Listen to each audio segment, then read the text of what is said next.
৯ জন অভিজ্ঞ হাইকার, তাদের তাঁবু ভেতর থেকে কাটা। কিসের থেকে বাঁচার জন্য তারা খালি পায়ে বরফের ওপর দিয়ে দৌড়েছিল? ১৯৫৯ সাল ইউরাল পর্বতের গভীরে ঘটেছিল এক লোমহর্ষক ঘটনা। উদ্ধারকারীরা যখন তাদের তাঁবুর কাছে পৌঁছায়, তারা দেখে তাঁবুগুলো ভেতর থেকে ছুরি দিয়ে কেটে খোলা হয়েছে।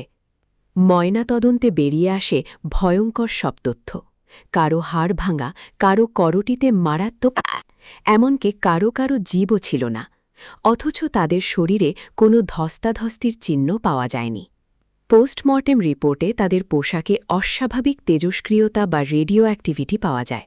এটা কি কোনো সরকারি পরীক্ষা ছিল, নাকি অন্য কোনো অশুভ শক্তি? আজকের এই রহস্যের সমাধান এখনও অজানা। আপনার কি মনে হয়, এদের মৃত্যুর পেছনে আসল কারণ কি? কমেন্টে অবশ্যই জানান। মহাকাশ ও ইতিহাসের এমন সব রোমাঞ্চকর রহস্য জানতে সাবস্ক্রাইব করে সাথেই থাকুন।